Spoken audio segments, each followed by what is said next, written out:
નમસ્કાર દર્શક મિત્રો, સ્વાગત છે આપનું આપની ચેનલ ધી રિયલ ડિબેટ પરના આ કાર્યક્રમમાં.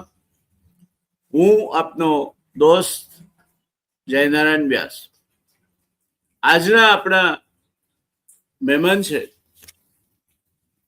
વિદ્વાન પ્રોફેસર અમિતભાઈ ધોળકિયા. મહારાજા સાહેબરાવ યુનિવર્સિટીમાં અમિતભાઈ કાર્યરત છે અને વિદેશ નીતિથી માંડીને અર્થશાસ્ત્રને લગતી બાબતોમાં એક વિશિષ્ટ જ્ઞાન ધરાવતા વિદ્વાન તરીકેની એમની ખ્યાતિ છે. આપણા માટે અમિતભાઈ નવા નથી, એટલે આથી વિશેષ કંઈ એમની ઓળખ આપવામાં હું પડતો નથી. અમિતભાઈ આપણા છે અને આપણી ચેનલ માટે જ્યારે પણ આપણે વિનંતી કરીએ એમણે એમનો સમય આપ્યો છે. સ્વાગત છે અમિતભાઈ આપનું.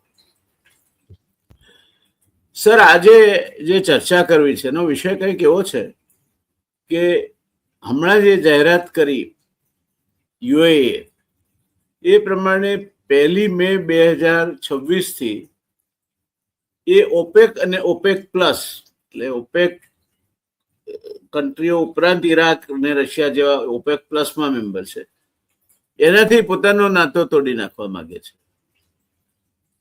1 મે 2026 કંઈ પેટમાં દુખતું નથી, 2-3 દિવસ રહે.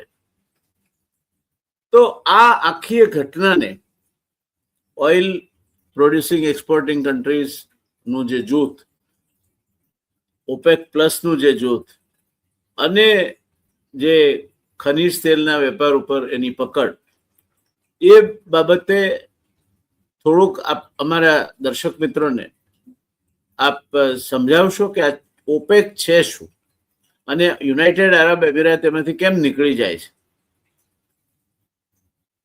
જી અમિતભાઈ. ઓપેક એક ઇન્ટર ગવર્મેન્ટલ સંસ્થા છે. આપણે ટેકનિકલી અથવા તો લીગલી જો વાત કરીએ તો, અને 1960માં એની સ્થાપના કરવામાં આવી. કેટલાક એવા દેશો દ્વારા કે જે ખનિજ તેલના ઉત્પાદનમાં અગ્રેસર હતા.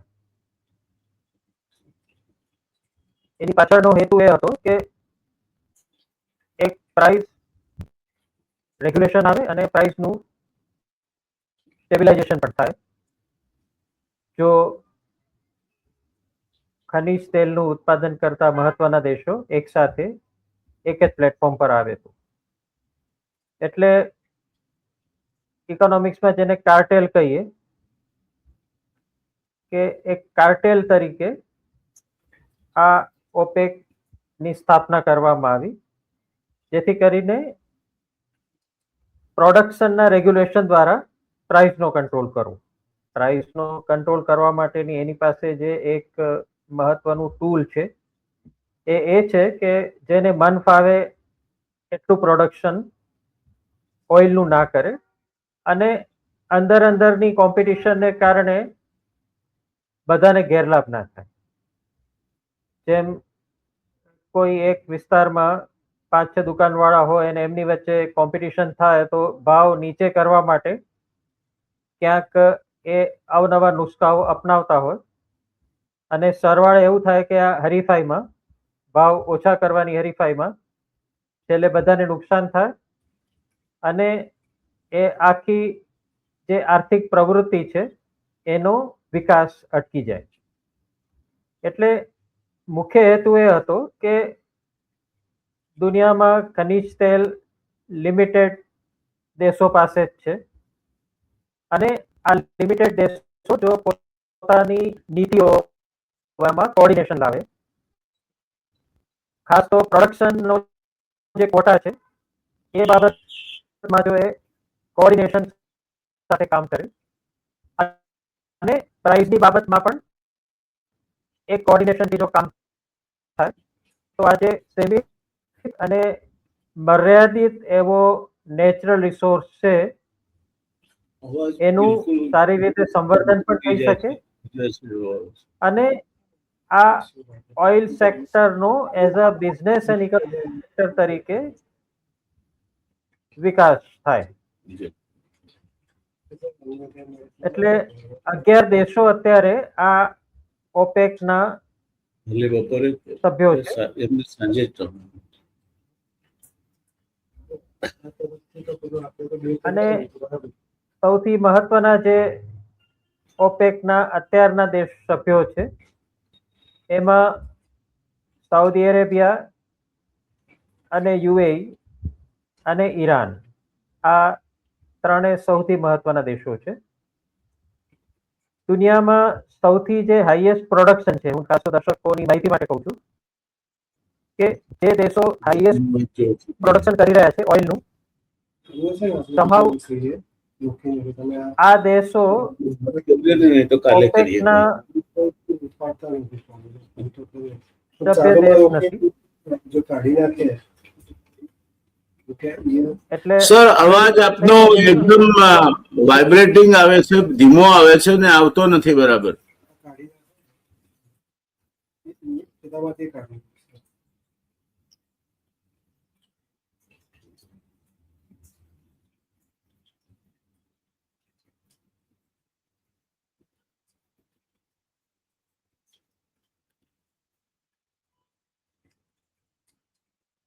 નથી સંભળાતો. આજે કઈ નેટમાં તમારો પ્રોબ્લેમ છે? કારણ કે મારો આ ત્રીજો કાર્યક્રમ છે બેક ટુ બેક. આ પહેલી વાર આ પ્રશ્ન નડી રહ્યો છે મને.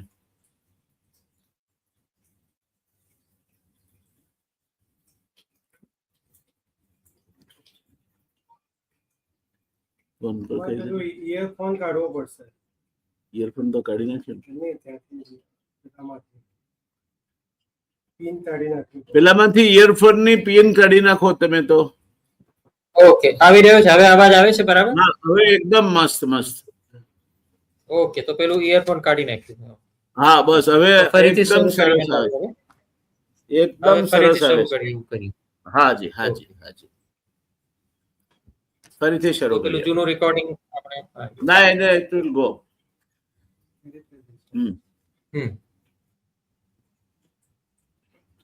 જે આપ બોલે ને અત્યાર સુધી એ બધું હું ઇરેઝ કરી નાખું છું. આપણે આપણે કેન્સલ ફરીથી કરી દઈએ. શ્યોર. જી. Thank you. શ્યોર. નમસ્કાર દર્શક મિત્રો, આપની જ ચેનલ ધ રિયલ ડિબેટમાં હું છું આપનો મિત્ર જયનારાયણ વ્યાસ. આજે આપણા વિશિષ્ટ મહેમાન છે પ્રોફેસર અમિતભાઈ ધોળકિયા, અર્થશાસ્ત્રી અને વિદેશ નીતિ જેવા જટિલ વિષયો અંગે એક ઉચ્ચ પ્રકારની મહારત ધરાવતા અમિતભાઈ આ વિષયના ગણ્યા ગાંઠ્યા નિષ્ણાતોમાંના એક છે. આપણા શોમાં ઘણી વખતે આપણે એમના જ્ઞાનનો લાભ લીધો છે, એટલે અમિતભાઈની ઝાઝી ઓળખ આપવાની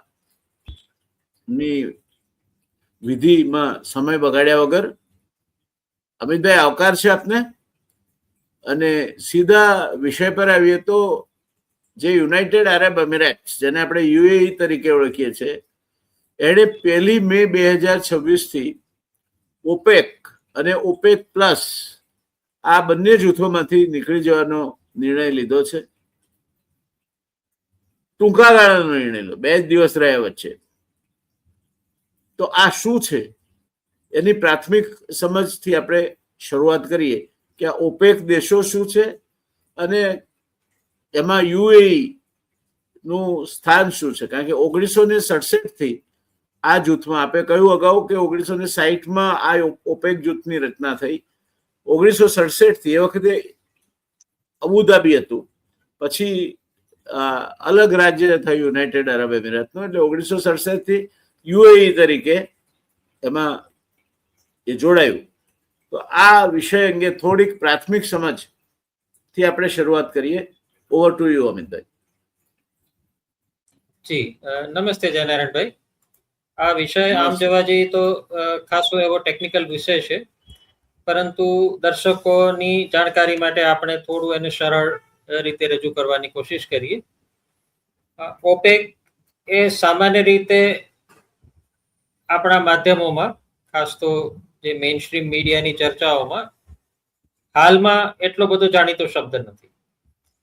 1960, 1970, 1980 ના દાયકામાં ઓપેકની ચર્ચા ખાસી વ્યાપક થતી હતી, પરંતુ કેટલા સમયથી, ખાસ તો જ્યારથી ઓઇલ ટ્રેડ અને ઓઇલ પ્રોડ્યુસિંગ કન્ટ્રીઝમાં માર્કેટ બેઝડ મિકેનિઝમ્સ ઇન્ટ્રોડ્યુસ થયા છે, નેશનલાઇઝેશનનો જે એક વેવ આવ્યો હતો ઓઇલ ઇન્ડસ્ટ્રીનો, એ પણ ઓછો થયો છે. ત્યારથી ઓપેકનું મહત્વ પણ ક્યાંક ઓછું થયું છે અને ઓપેક વિશેની ચર્ચા પણ ઓછી થઈ છે. એટલે પહેલી વાત તો એ કે આજે એક આશ્ચર્યજનક અને ક્યાંક જેને કહીએ ને કે કોઈએ ધાર્યું નહોતું કે આવી જાતનો કોઈક સમાચાર આ ઈરાન અને અમેરિકા અને ઇઝરાયલના યુદ્ધની વચ્ચે આવશે, અને આ માટેની ઉતાવળ શું હતી, આ માટેની ગણતરીઓ શું છે, એ બધી પણ અત્યારે તો થોડું અસ્થાનિત છે, કારણ કે બહુ મોટી સ્પષ્ટતા યુએઈ તરફથી પણ નથી. પરંતુ આજે સમાચાર આવ્યા કે યુએઈ ઓપેક અને ઓપેક પ્લસમાંથી વિડ્રો થઈ રહ્યું છે. એનાથી ક્યાંક લોકોને એક અવઢવ થયો છે કે આની પાછળ માત્ર આર્થિક લોજિક છે કે પછી કોઈ જીઓપોલિટિકલ કન્સિડરેશન્સ અને જીઓપોલિટિકલ ઓબ્જેક્ટિવ્સની સાથે યુએઈ આ નિર્ણય લીધો છે. ત્રીજી વાત એ પણ મનમાં આવે છે કે શું આ માત્ર યુએઈનો જ નિર્ણય છે કે એની પાછળ અત્યારે આખી દુનિયાને જે ચક્રાવે ચડાવી રહ્યા છે એવા અમેરિકાના પ્રમુખ ડોનાલ્ડ ટ્રમ્પની કોઈ લાંબા ગાળાની યોજના છે કે જેનો અમલ યુએઈ દ્વારા થઈ રહ્યો છે. એટલે આવા અનેક પ્રશ્નો યુએઈના આ નિર્ણયથી બહાર આવ્યા છે.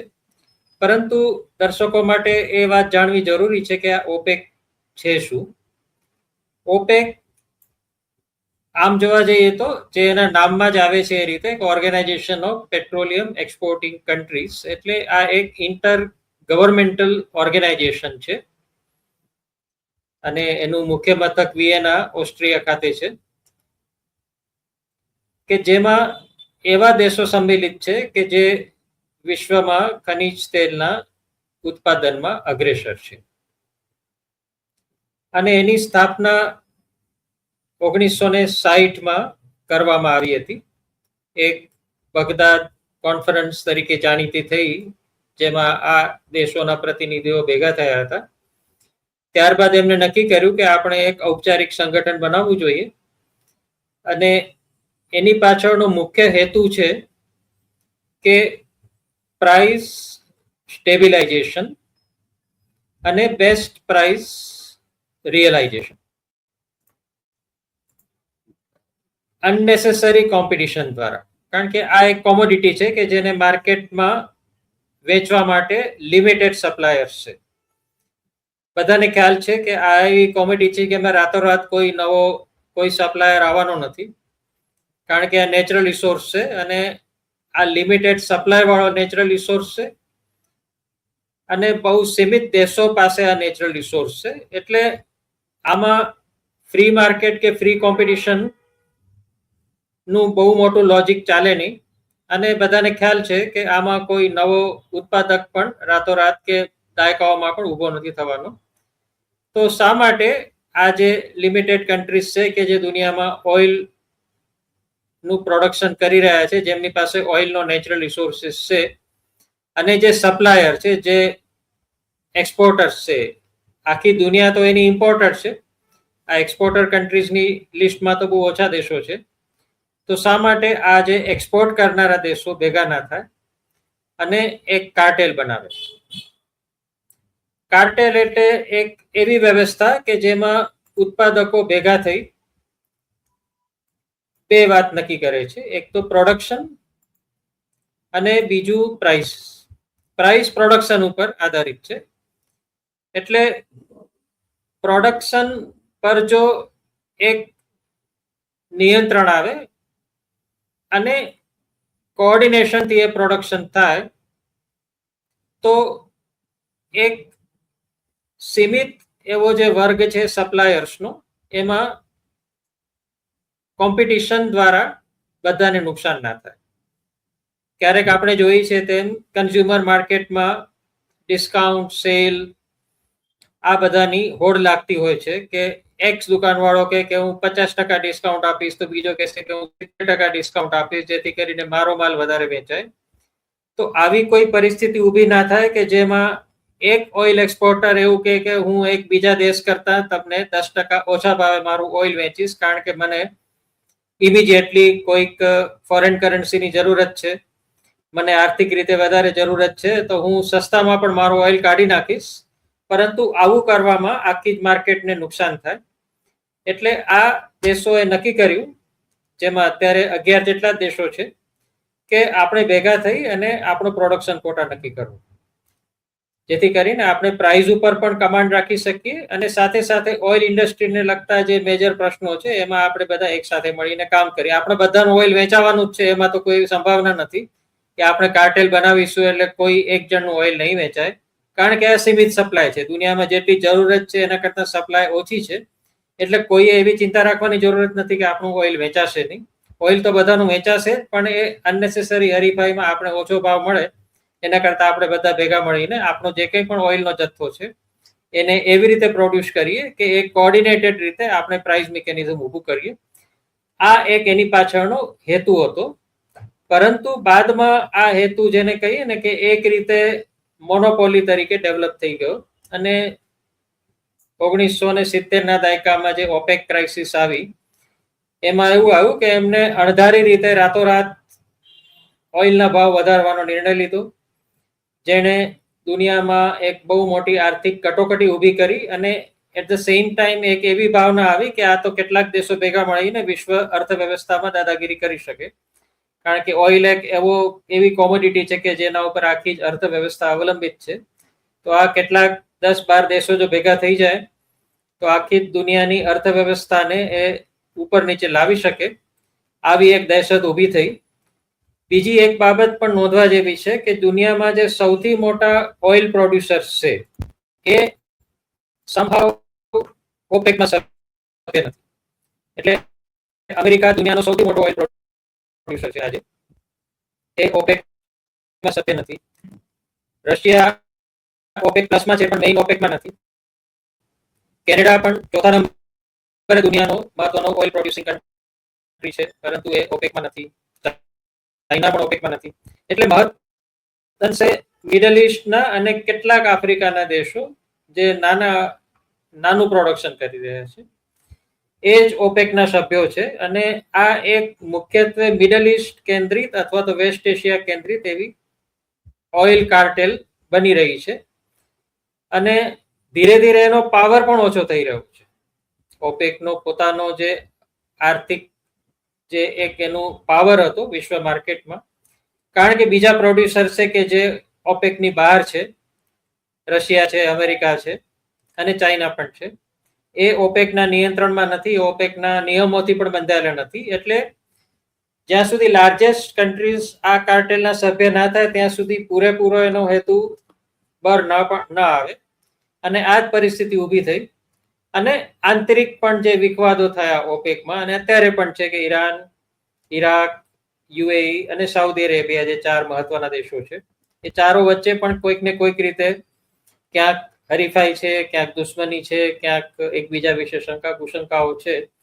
એટલે ઓપેક આ રીતે જોઈએ તો ઘણી બધી રીતે એક સંક્રમણની સ્થિતિમાં તો હતું જ, અવઢવની સ્થિતિમાં પણ હતું, અને ક્યાંક એને દેખાઈ રહ્યું હતું કે આપણું રિલેવન્સ હવે ઓછું થઈ રહ્યું છે.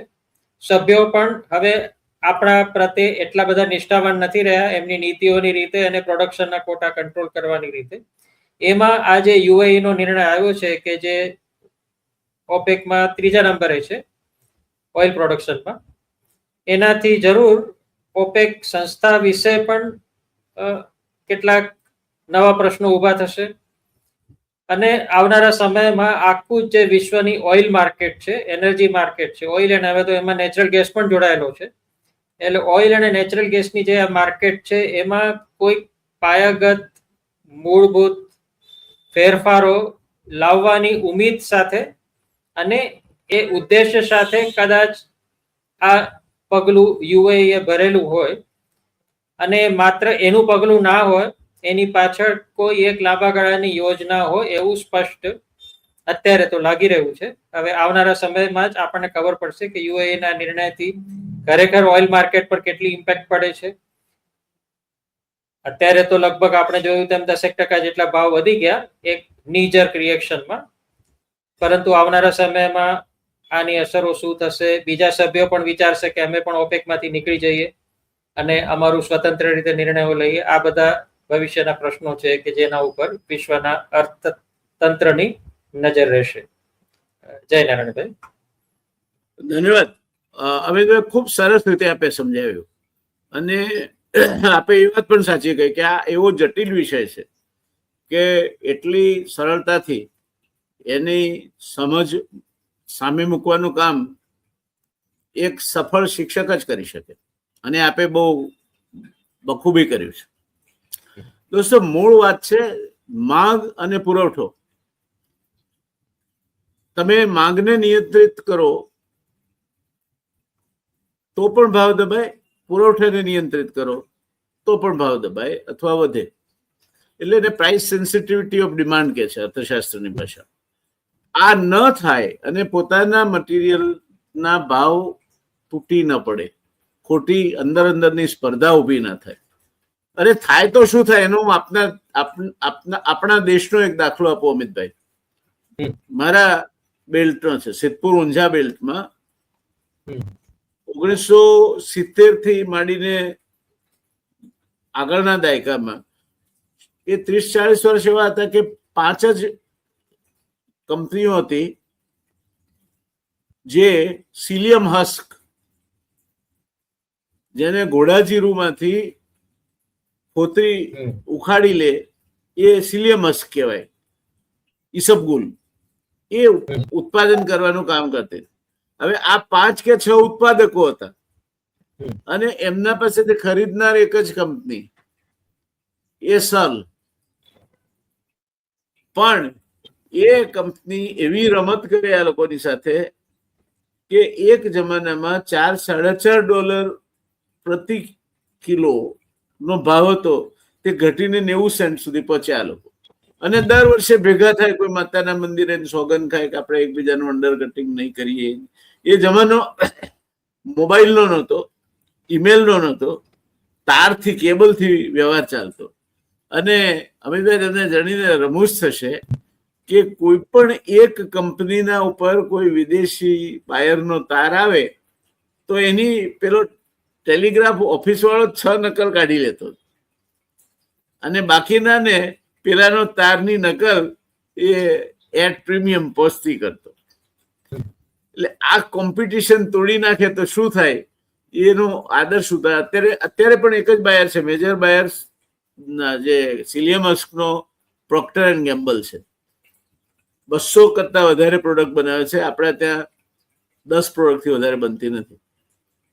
આ ઉગાડવાનો પ્રયત્ન દુનિયામાં ઓસ્ટ્રેલિયાથી મારી અનેક જગ્યાએ થયો, પણ ચીન સમેત કોઈ જગ્યાએ આપણી ક્વોલિટીનું ઘોડાજીરું અથવા સિલિયમ હસ્ક વાવી અને લઈ શકાતું નથી.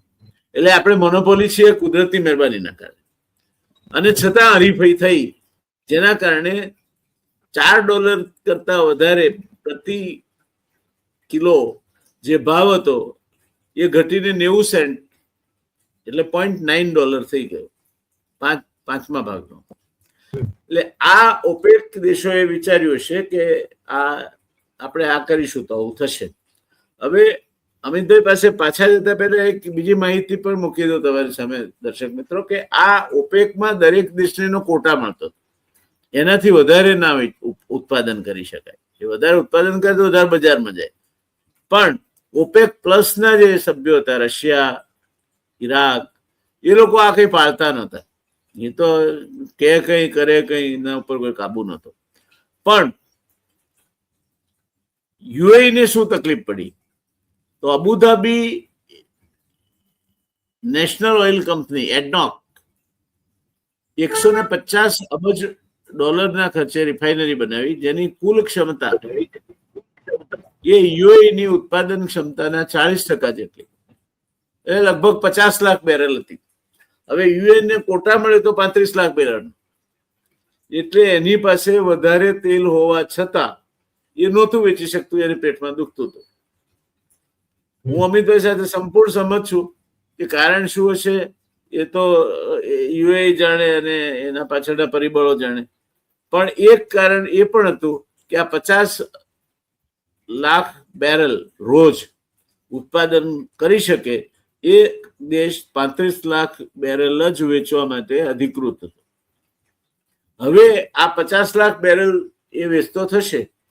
અત્યારે ઈરાન ઇઝરાયલ અમેરિકા યુદ્ધના કારણે લગભગ $110-112 બેરલના ભાવ ચાલે છે. બધું સમૂહ સૂત્ર ગોઠવાઈ જાય તો એ પાછા $80 આજુબાજુ બેરલ દીઠ આવી જાય એવું માનવું છે. મેં આજે જે 2-4 સૂત્રો છે વિદેશમાં એમની સાથે ચર્ચા કરી તો એમનું કહેવું એવું છે કે લાંબા ગાળે આ જુદું પડ્યું એનાથી 15 લાખ બેરલ વધારે તેલ એ બજારમાં મુકતું થશે અને ફાયદો થશે ભાવની દ્રષ્ટિએ. પણ અત્યારે તો બધું જ્યાં સુધી આ ઈરાન, કારણ કે એને હોર્મુઝ સ્ટ્રીટમાંથી અમિતભાઈ પસાર થવું પડે અને હોર્મુઝ સ્ટ્રીટ તો પેલા બંધ કરીને બેઠા છે. એટલે અત્યારે તો ત્યાં જ્યાં સુધી પેલો બુશ ખુલતો નથી ત્યાં સુધી 35 લાખ બેરલ બનાવે, 50 લાખ બેરલ બનાવે રોજનું, એની પાસે વેચવા માટેનો કોઈ રસ્તો નથી. એટલે આ પરિસ્થિતિમાં એણે 1 મે 2026 થી છૂટા પડી જવાનું નક્કી કર્યું. હવે આ પરિસ્થિતિમાં બીજો એક દેશ પણ ઓપેક પ્લસ છોડી જશે, કઝાકિસ્તાન, એવું દેખાય છે. તો આખી એનર્જી બાસ્કેટ છે દુનિયાની, એના પર શું અસર થાય એના કારણે? અને 2027 સુધીમાં એટલે આવતી સાલ 50 લાખની બેરલની ક્ષમતાએ યુએઈ પહોંચી જશે. સાઉદી અરેબિયાની રિફાઇનરીને નુકસાન થયું છે એટલે એની એ ખોળંગાય છે, એને 3-4 વર્ષ લાગશે જો ઓન સ્ટ્રીમ આવતો. આ સ્થિતિમાં મને લાગે છે આ પણ એક કારણ હોઈ શકે કે યુએઈએ મોકે પે ચોકા મારી દીધો. તો આની આખી જે દુનિયામાં અત્યારે પરિસ્થિતિ છે ઉર્જાની અને એનર્જી બાસ્કેટ જેને આપણે કહીએ કે જેમાં કોલસો આવે, તે ખનિજ તેલ આવે, ગેસ આવે અને બાકીની બિનપરંપરાગત ઉર્જા આવે, સૌર ઉર્જા, પવન ઉર્જા, એટમિક એનર્જી. પણ મુખ્યત્વે હજુ પણ જે અમિતભાઈ ઉપલબ્ધ છે અહેવાલો એનર્જી વર્લ્ડ એનર્જી એજન્સીના, એ પ્રમાણે 2050 સુધી તો આપણો છુટકારો દુનિયાનો છે નહીં ફોસિલ ફ્યુઅલમાંથી.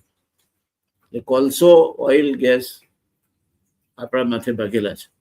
ત્યારે આ એનર્જી કોસ્ટ આપ એક અર્થશાસ્ત્રી તરીકે એને કઈ રીતે જુઓ છો? આખા વિશ્વ વ્યાપારના સંદર્ભમાં, ભારતના સંદર્ભમાં આપ એને કઈ રીતે જુઓ છો? આ બહુ મહત્વનો પ્રશ્ન આખી દુનિયા માટે છે, કારણ કે અર્થતંત્રના પાયામાં એનર્જી છે અને એનર્જીનો મુખ્ય સોર્સ હજી પણ ઓઇલ અને નેચરલ ગેસ વિશ્વમાં છે. ભલે ઓલ્ટરનેટિવ સોર્સિસ, રિન્યુએબલ એનર્જી, આ બધાની વાતો ચાલે છે. ક્યાંક એવી પણ વાત ચાલે છે કે સોલર પાવરથી ચાલતી ગાડીઓ પણ આવી જશે અને વિશ્વમાં અને ભારતમાં પણ હમણાં જે શાંતિ બિલ પસાર કરવામાં આવ્યું એની પાછળનો પણ હેતુ એ જ છે કે ન્યુક્લિયર એનર્જીનો સપ્લાય ભારતમાં વધારવામાં આવે, જેથી કરીને આપણી જે આ સિવિયર ઓઇલ ડિપેન્ડન્સી છે એ ઓછી થાય. પરંતુ આપે કહ્યું એ પ્રમાણે આ કઈ રાતોરાત થાય એવી બાબત નથી. એક તો એના માટે બહુ બધી વૈજ્ઞાનિક શોધખોળની જરૂરત પડે. બીજું, એ વૈજ્ઞાનિક શોધખોળ આર્થિક રીતે પણ પરવડે એવી હોવી જોઈએ, કારણ કે જ્યાં સુધી કોઈ નવું ઇન્વેન્શન ઇકોનોમિકલી વાયબલ નહીં થાય અને એન્વાયરમેન્ટલી પણ એ સસ્ટેનેબલ નહીં થાય ત્યાં સુધી એની સ્વીકૃતિ માર્કેટમાં આવવાની નથી. એટલે ભલે non fossil fuel base energy સોર્સિસની ઘણી બધી વાતો થઈ રહી છે, એ વિશે સંશોધન પણ થઈ રહ્યા છે અને નવા નવા ઇન્વેન્શન્સ અને પ્રોડક્ટ્સ બહાર પણ આવી રહ્યા છે અને સારી વાત છે, આપણે એને આવકારીએ છીએ, કારણ કે સસ્ટેનેબલ ડેવલપમેન્ટ માટે એ જરૂરી છે કે ફોસિલ ફ્યુઅલ પર સપ્લાય અને ડિપેન્ડન્સ ઓછું થાય. પરંતુ હજી પણ 30 વર્ષ સુધી મને નથી લાગતું કે આપણે એ કોઈ ટ્રાન્ઝિશન કરી શકીએ. અને એ દ્રષ્ટિએ જોવા જઈએ તો વિશ્વમાં હજી પણ ઓઇલ એક સૌથી મહત્વનું ફેક્ટર બની રહેશે અર્થવ્યવસ્થાને અસર કરનાર. કારણ કે 20 દેશોને છોડીને બાકીના બધા જ દેશો બહારની મહત્વના જે સપ્લાયર્સ છે એના ઉપર ડિપેન્ડન્ટ છે અને મોટા ભાગનું એમનું વિદેશી હુંડિયામણ પણ આ જ કામ માટે વપરાય છે.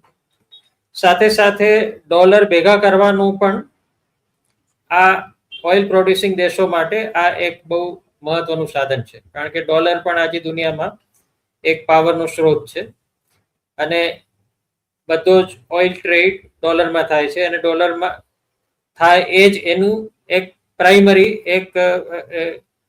એની શરત છે. અપવાદોને બાદ કરતા કે હાલમાં જ જે ભારત અને રશિયા વચ્ચે યુક્રેન બાદ જે આપણે સમજૂતી કરી કે સસ્તું ઓઇલ રશિયા આપશે, તો એમાં કારણ કે રશિયા ઉપર આંતરરાષ્ટ્રીય પ્રતિબંધો હતા અને સ્વિફ્ટ પ્રણાલીની બહાર એને મૂકી દેવામાં આવ્યો હતો, એટલે ડોલર લઈ શકે એમ ન હોવાને કારણે આપણે કોઈક બીજી વ્યવસ્થાઓ કરી. પરંતુ કહેવાની વાત એ છે કે આ માત્ર ઓઇલ કે એનર્જી માર્કેટનો જ મુદ્દો નથી, આ ડોલરને લગતી પણ આ એક ઘટના છે કે જે વિશ્વમાં ઓઇલ દ્વારા જુદા જુદા દેશો પોતાના ડોલરના જથ્થાને વધારવાની કોશિશ કરે છે, જેથી કરીને ભવિષ્યમાં જ્યારે પણ જરૂર પડે ત્યારે એ ડોલરના જથ્થા દ્વારા એ પોતપોતાની આર્થિક ઇન્ફ્લુઅન્સ વિશ્વ અર્થવ્યવસ્થામાં વધારી શકે.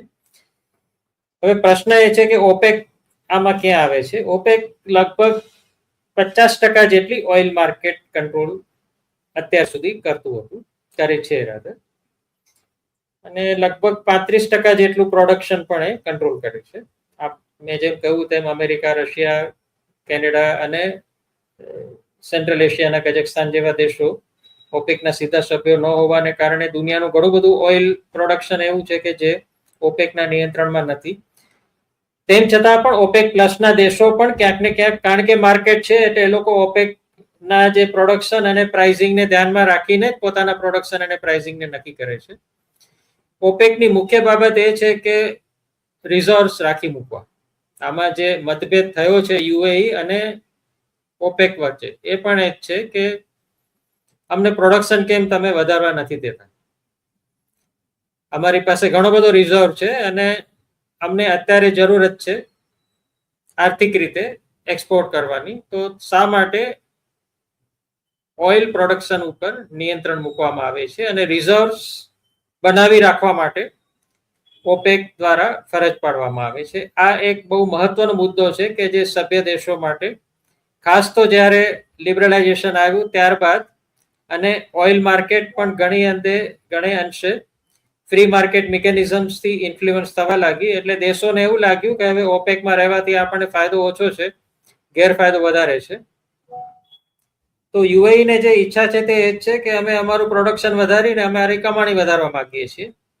તમે શા માટે એવો ફોર્સ કરો છો કે અમુક ટકા ઓઇલ રિઝર્વ્સ વણ વપરાયેલા જ રાખવા?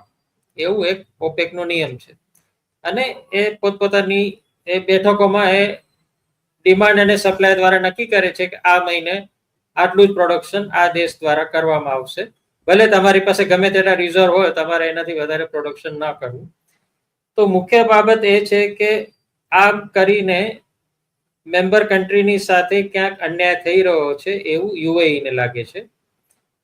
બીજું, આની પાછળ ક્યાંક સાઉદી અરેબિયા, યુએઈ અને ઈરાન, ઈરાક, આ બધા જે દેશો છે ખાડીના અને વેસ્ટ એશિયાના, એમના વચ્ચેની જે જીઓપોલિટિકલ કોમ્પિટિશન છે એ પણ આના માટે કારણભૂત હોય. ઓપેક એટલે સાઉદી અરેબિયા એવું માનવું. આર્માન્કો નો નેતા સાઉદી ઓપેક એટલે આર્માન્કો એમ. વાત સાચી છે. એટલે ભારત માટે પણ એ આપણો સંબંધી છે. જી એસમાં એનું ખાસું એવું ઇન્વેસ્ટમેન્ટ છે એટલા માટે. જી એટલે આ માત્ર ઓપેક નો જ પ્રશ્ન નથી. આ જે પ્રશ્નો ઉભા થાય છે સાઉદી અરેબિયા સાથેના પ્રશ્નો છે. યુએઈ ને હવે લાગે છે કે અમે નાનો ભાઈ બની નથી રહેવા માંગતા, અમે પણ એટલા સદ્ધર છીએ આર્થિક રીતે, અમે પણ પશ્ચિમ એશિયાનું એક મોટું ઇકોનોમિક હબ છીએ, સાઉદી અરેબિયાથી વધારે મોટું ઇકોનોમિક હબ છીએ.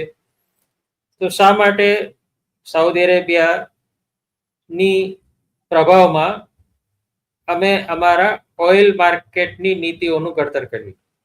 જી એટલે આ એક મહત્વની બાબત છે કે યુએઈ અને સાઉદી અરેબિયા વચ્ચે પણ તફાવતો ઘણા સમયથી બહાર આવી રહ્યા હતા, અને આ તફાવતો માત્ર આર્થિક નીતિને લગતા ન હતા, આ તફાવતો રાજકીય પણ હતા.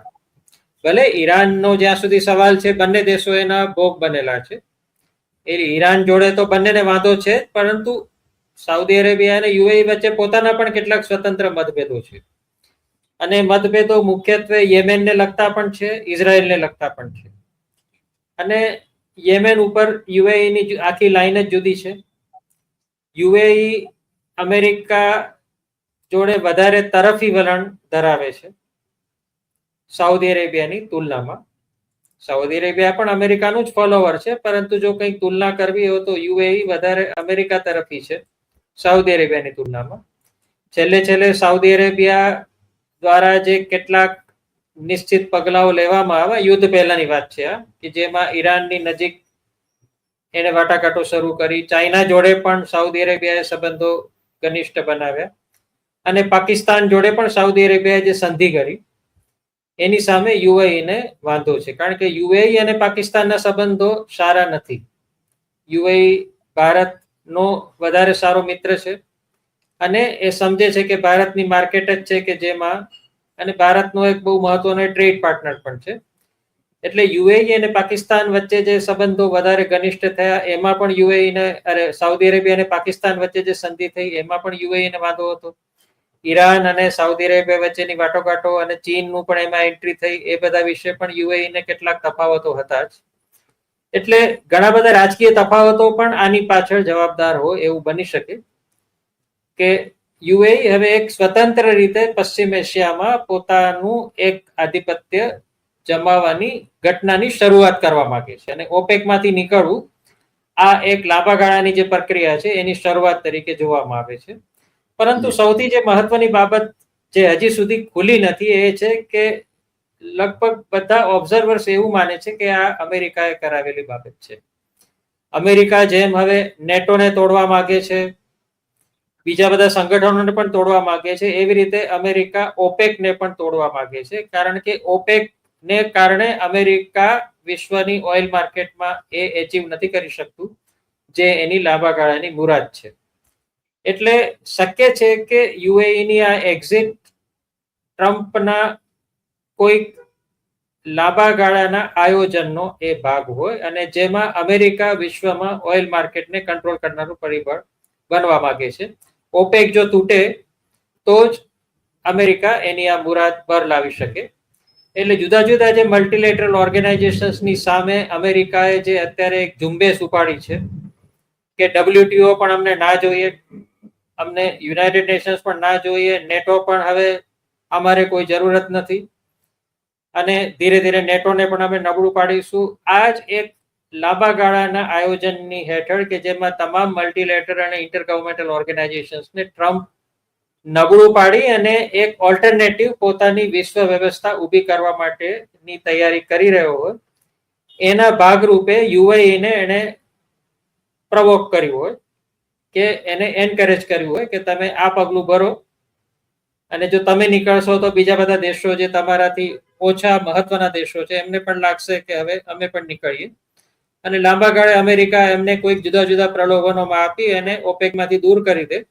તો આજે કાર્ટેલ દ્વારા જે પ્રાઇસ અને પ્રોડક્શન ઉપર એક નિયંત્રણ મૂકવામાં આવી રહ્યું છે મોનોપોલિસ્ટિક રીતે, અને અમેરિકા પોતે પણ ઓઇલ માર્કેટમાં બહુ મોટું પ્લેયર છે, એટલે એની પાછળ માત્ર જીઓપોલિટિકલ ઓબ્જેક્ટિવ્સ ના પણ હોય, આર્થિક ઓબ્જેક્ટિવ્સ પણ અમેરિકન ઓઇલ કંપનીઝના અને બધાના ઘણા મહત્વના ઓબ્જેક્ટિવ્સ હોય, અને યુએઈમાં અમેરિકા બહુ ઊંડી રીતે ઘૂસેલું છે યુએઈના અર્થતંત્રમાં.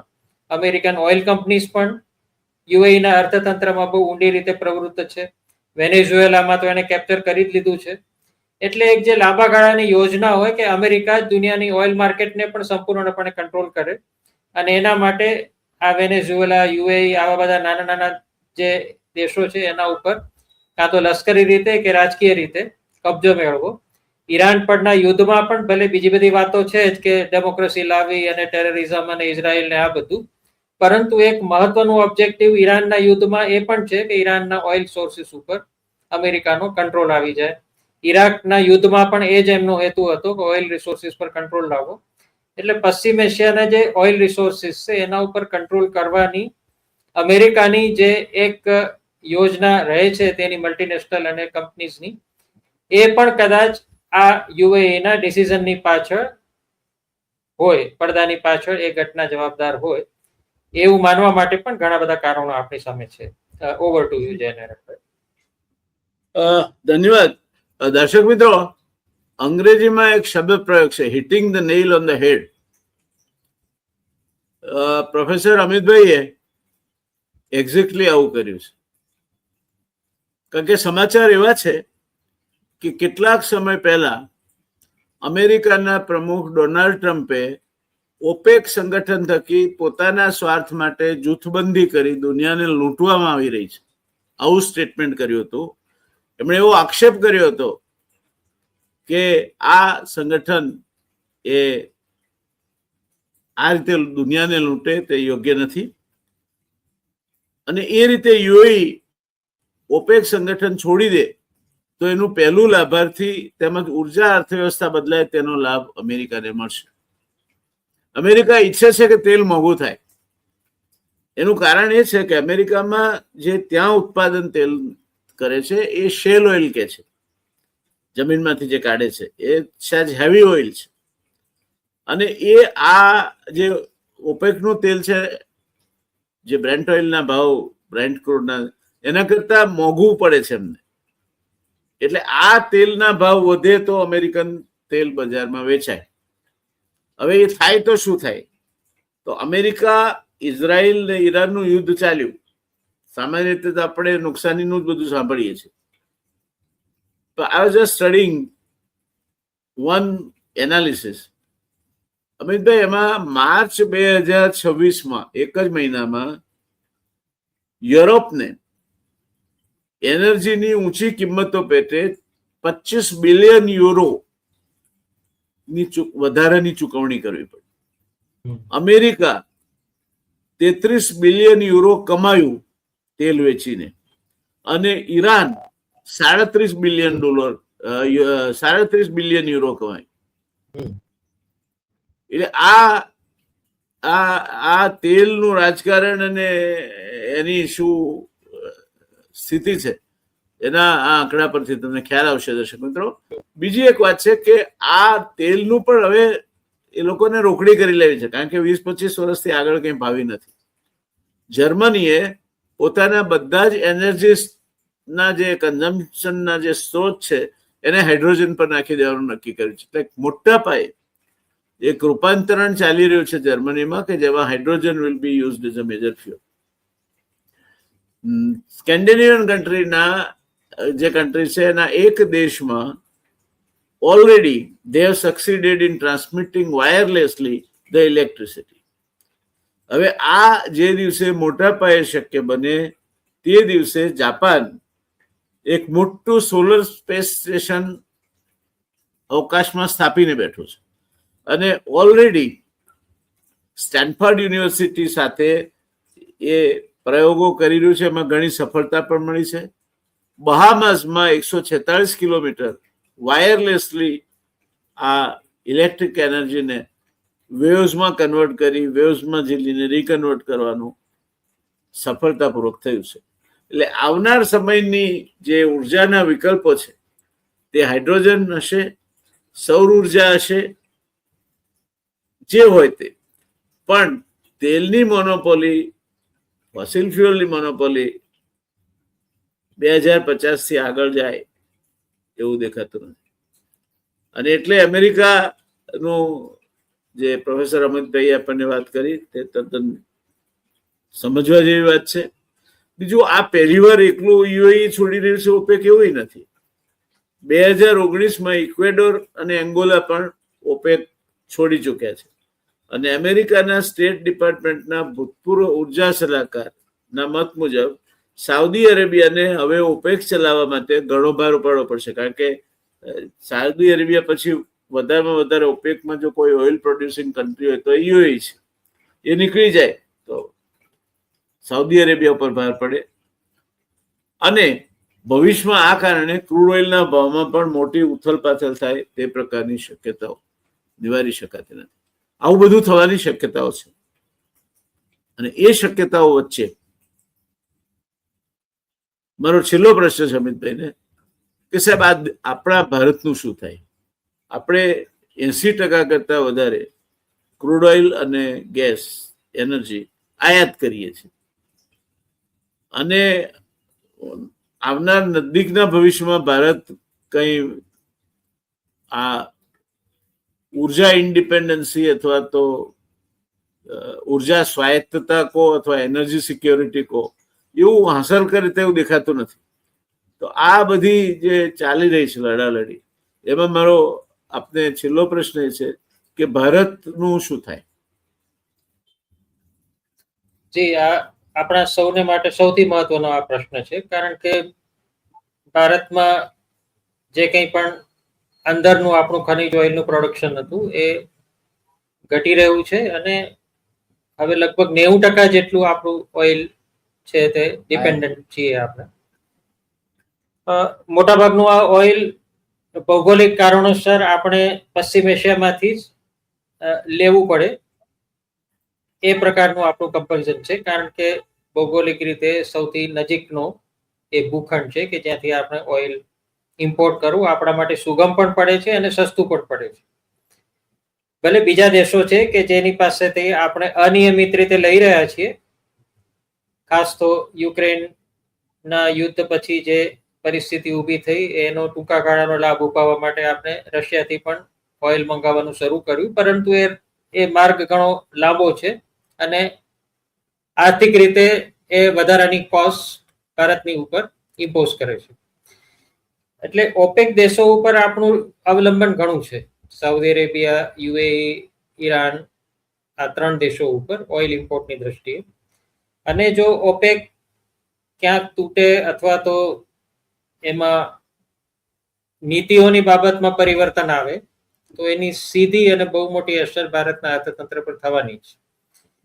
અત્યારે પણ થવાની જ છે. આપણે હવે આ ચૂંટણીઓ પતી એટલે રાહ જોવાની કે ક્યારે પેટ્રોલિયમ પ્રોડક્ટ્સના ભાવ સરકાર વધારશે અને વધારવા પડે એવી સ્થિતિ છે, કારણ કે ભારતની ઓઇલ કંપની અત્યારે જબરદસ્ત આર્થિક ભીંસમાં છે. સરકારે બજેટમાંથી કોઈક વિશિષ્ટ આયોજન અને વ્યવસ્થા કરી અને એમને ચૂંટણીઓને કારણે થોડો સમય રોકાઈ જવા કહ્યું છે, પરંતુ માર્કેટ નિયમને જો ફોલો કરે તો પેટ્રોલ, ડીઝલ વગેરેના ભાવો ઘણા વધારવા પડે એવી અત્યારની સ્થિતિ છે. જે કંઈ પણ આંતરરાષ્ટ્રીય સ્તરે ઓઇલના ભાવ વધી ગયા છે એને કારણે ભારતનું જે બજેટ છે આ વર્ષે પણ મને તો ચિંતા છે કે સરકારે પોતાનો ઘણો બધો ખર્ચ જે બજેટમાં સૂચિત છે એ ઘટાડવો પડશે. અત્યારે આ બધું નથી કહી રહ્યા, પરંતુ શક્ય છે કે થોડો સમય પછી જ્યારે પરિસ્થિતિ થાળે પડશે ત્યારે સરકાર શાંતિથી કંઈક એવો પ્રસ્તાવ લાવશે કે હવે બજેટમાં જે સૂચિત છે એ ખર્ચો અમે આ વર્ષે એટલા માટે નહીં કરી શકીએ, કારણ કે ઓઇલનું જે આપણું બજેટ છે ઇમ્પોર્ટ કરવાનું એ અપેક્ષા કરતા અનેક ગણું આ વર્ષે વધી ગયું ઈરાનના યુદ્ધને કારણે. એટલે એક મહિનાનું જે યુદ્ધ છે એને પણ ભારતના અર્થતંત્ર ઉપર જો બહુ મોટી અસર કરી તો આપણે સમજી શકીએ છીએ કે આખી જ વિશ્વની ઓઇલ માર્કેટમાં જો પ્રાઇસ ફ્લક્ચ્યુએશન્સ વધી જાય તો સ્વાભાવિક છે કે આપણા માટે પણ આર્થિક આયોજન કરવું ઘણું મુશ્કેલ બની જાય. હવે આ ઘટનાની 2 પ્રકારે અસર આવી શકે. એક, આમ જોવા જઈએ તો લોજિકલી ભાવો ઘટવા જોઈએ, કારણ કે યુએઈએ કહ્યું છે કે અમે તો પ્રોડક્શન વધારીશું, ભલે અમને ઓછા ભાવ મળે અમને એનો વાંધો નથી, પરંતુ અમે પ્રોડક્શન વધારીશું. પરંતુ જે ભાવ અત્યારે 10% વધી ગયા ગઈકાલે એટલા માટે કે અનિશ્ચિતતા આવી ગઈ કે આ ખરેખર શું થઈ રહ્યું છે લોકોને ખબર નથી, એટલે ઓઇલ ભેગું કરી લો, કારણ કે આવતીકાલે શું થશે ખબર નથી. એટલે જે રિઝર્વ્સ લોકો કન્ટ્રી ઉભા કરે છે એ પણ અનિશ્ચિતતાને કારણે ભાવો વધી ગયા કે રિઝર્વમાં મૂકી દો, ખબર નહીં આવતીકાલે $20 વધી જાય, $30 વધી જાય. તો ભારતને માટે એક તો રિઝર્વ કેપેસિટી પણ આપણી મર્યાદિત છે. ક્યાંક એવા સમાચાર પણ મેં વાંચ્યા, કેટલા સાચા છે ખબર નથી, પરંતુ 15 દિવસ આપણી રિઝર્વ કેપેસિટી અમિતભાઈ 15 દિવસ છે. અડધી ફિનિશ ગુડ્સમાં અને અડધી રો સ્ટોકમાં, અને ગેસ માટે આપણી રિઝર્વ કેપેસિટી 0 છે. એટલે ભલે આમ પ્રજાને આપણે આશ્વાસન આપીએ છીએ, અને આપવું જ જોઈએ કોઈ પણ સરકારે કે ચિંતા ના કરો, ચિંતા ન કરો, બધું જ બરાબર છે. સરકાર પોતાનાથી બધું કરી રહી છે, એટલે એવું પણ નથી કે સરકાર કઈ નથી કરતી. રિઝર્વ કેપેસિટી આપણી મર્યાદિત છે, અને નેચરલ ગેસ ઉપરનું પણ જે બહુ મોટું એ પણ એક આની સાથે જોડાયેલો ઇસ્યુ છે. એનર્જી માર્કેટ, ઓઇલ અને ગેસના ભાવો પણ એકબીજાની ભલે ઇન્ડિપેન્ડન્ટ કોમોડિટીઝ છે, પરંતુ એકબીજાની સાથે જોડાયેલી કોમોડિટીઝ છે. એટલે એની પણ આપણી ઇન્ડસ્ટ્રીઝમાં બહુ મહત્વનું એક પરિબળ છે, પાવર પ્રોડક્શનમાં અને એનર્જી પાવર ને એ બધા ઉપરાંત એલએનજી એ યુરિયા ઉત્પાદનમાં વપરાય છે, અને એની શોર્ટેજના કારણે ચાલુ વર્ષે 80 લાખ ટન યુરિયાની શોર્ટેજ પડશે. અને કૃષિ ઉત્પાદન એના કારણે ચોમાસુ કૃષિ એટલે રવિ ખરીફ પાક, ખરીફનું ઉત્પાદન 5 થી 7% ઓછું આવશે. એટલે આપણે સાચી વાત કરી કે એક બહુ મોટી ચિંતા ભારતને અત્યારે કૃષિ ક્ષેત્રની પણ નિષ્ણાતો કરી રહ્યા છે, માત્ર પાવર સેક્ટરની નહીં કે જનરલ ઇન્ડસ્ટ્રીયલ સેક્ટરની જ નહીં. અને એવી એક અસર ઊભી થાય કે એક વખત ઇકોનોમી થોડી પાછળ પડી જાય. ઓલરેડી આપણે વૈશ્વિક સ્તરે કંઈક 3 માંથી 4 કે 5 નંબરે પાછા પહોંચ્યા છે એવી વાતો ચાલે છે. 5મા નંબરે છે. આંકડાઓ કોઈને ખબર નથી, ક્યારેય ખબર પણ નહીં પડે. પરંતુ ભારતનું અર્થતંત્ર આ ભાર ખમી શકવાની ક્ષમતા અત્યારે નથી, એવું આપણે મનમાં જાણીએ છીએ, ભલે બહાર ન બોલીએ. સાચી વાત છે, પરંતુ આ હકીકત છે અને ચિંતાનું કારણ છે. મને તો આ વર્ષના બજેટની ચિંતા છે કે કેવી રીતે આ બજેટ લાવશે. આ અઘરું છે. દેવું કરશે તો પણ એ બજેટ ઉપર જ ભારણ છે, અને ઉપરાંત જે જાત જાતના પ્રોમિસીસ અને વેલફેરના વાતો ચૂંટણીઓમાં આપી દીધા છે કે અનએમ્પ્લોયમેન્ટનું એલાવન્સ આપીશું અને મહિલાઓને આટલા આપીશું ને આને આટલા આપીશું ને એ બધું લાવશે ક્યાંથી, પૈસા ક્યાંથી ઊભા થશે, એ પણ બધા ચિંતાના કારણો છે.